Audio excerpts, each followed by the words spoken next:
कौन बच्चों को चुपके से गलत सीख दे रहा है। मोहन दूध पी रहा था, तभी उसका ध्यान कहीं और चला गया और उसके हाथ से गिलास नीचे गिर गया। ये देखते ही दूर से उसके पापा गुस्से में भागते हुए आए और मोहन को एक थप्पड़ लगा दिया। मोहन रोते रोते बोला, पापा, मेरे पैर पर चींटी चढ़ गई थी, उसी को देख रहा था कि तभी गिलास छूट गया। पापा का गुस्सा अभी भी कम नहीं हुआ था। उनका ध्यान मोहन की बात पे नहीं, दूध गिरने पे था। एक और बार उन्होंने हाथ उठाया मोहन की तरफ तो वो डर के भाग गया। आज इससे कोई बात नहीं करेगा, बहुत बदतमीज हो गया है ये, पापा ने चिल्लाते हुए सब घर वालों से कहा।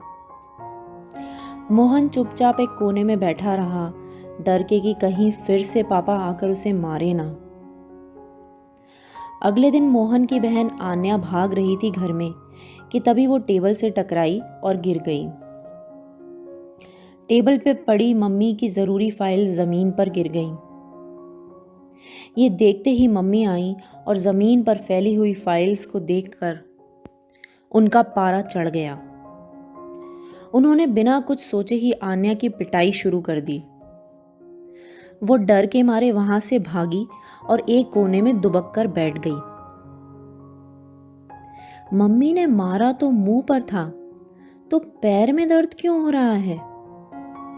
ये सोचते हुए उसने अपने पैर की तरफ देखा तो उसका पैर सूज गया था। अब उसमें इतनी हिम्मत नहीं थी कि वो मम्मी या पापा के पास जाकर ये बात बताती, क्योंकि उसे और मार पड़ती। उसने सोचा कि मम्मी का गुस्सा ठंडा होने तक छुपकर बैठना ही सही है। अगले दिन मम्मी चाय पी रही थी और टीवी देख रही थी। तभी बेध्यानी में उनकी चाय मोहन की नोटबुक पर गिर गई। ये देखकर मोहन को बहुत गुस्सा आया और उसने मम्मी को मारना शुरू कर दिया। अब ये देखकर उसके पापा को भी बहुत गुस्सा आया और वो मोहन से बोले, तमीज नहीं है तुम्हें, अपनी मम्मी को मारते हो, बड़ी हैं वो तुमसे, और चाय गलती से गिर गई थी। मोहन भी बहुत गुस्से में था। उसने छूटते ही कहा, आपको तमीज है क्या? कल मेरे साथ भी तो यही हुआ था, मुझसे भी तो गलती से दूध गिरा था क्योंकि चींटी मेरे पैर पर चढ़ रही थी। क्या आपने मेरी बात सुनी तब? बड़े हो तो इसका क्या मतलब कि बिना बात पे मारोगे बस? अगर आप मार सकते हो तो मैं क्यों नहीं? अब इस बात पे पता है आगे क्या होगा? मोहन को पापा से और मार पड़ेगी, एक तो मम्मी को मारने के लिए और दूसरा उनसे बदतमीजी से बात करने के लिए। और ये सिलसिला चलता रहेगा। जब भी ऐसी कोई और सिचुएशन आएगी तो फिर से मोहन और आन्या को मार पड़ेगी। और जब कभी मम्मी पापा से कोई गलती होगी तो मोहन और आन्या भी उन्हें मारेंगे और बाद में खुद भी मार खाएंगे। तो अब बताइए कि बच्चों को चुपके से कौन गलत बातें सिखा रहा है? आप।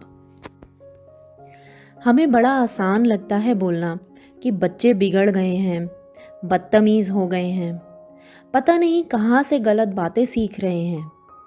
हमसे भी तो सीख रहे हैं। ध्यान से रुक के देखिए जरा। उनका लाइफ को देखने का सबसे पहला नजरिया कौन बनाता है? आप। जो आपको करते हुए देखेंगे वही तो करेंगे। अपनी रिस्पॉन्सिबिलिटी लीजिए। आज के छोटे छोटे गलत काम कल बड़े बड़े गलत कामों में भी बदल सकते हैं। उनके अंदर गुस्सा और नफरत भरने की जगह प्यार और विश्वास भरें। इसी पॉजिटिव मैसेज के साथ मैं आपसे विदा लेती हूँ। कल फिर आऊँगी एक नए पॉजिटिव वीडियो के साथ। मेरा नाम दीप्ति है। आप ही की तरह मैं भी एक पेरेंट हूँ जो हर रोज़ कोशिश करती है अपनी पेरेंटिंग को और बेहतर और आसान बनाने की। इस कोशिश में अगर आप मेरे साथ जुड़ना चाहते हैं तो मेरे channel journey of positive parenting को सब्सक्राइब करें और देखें बहुत सारे easy parenting ideas. Thank you.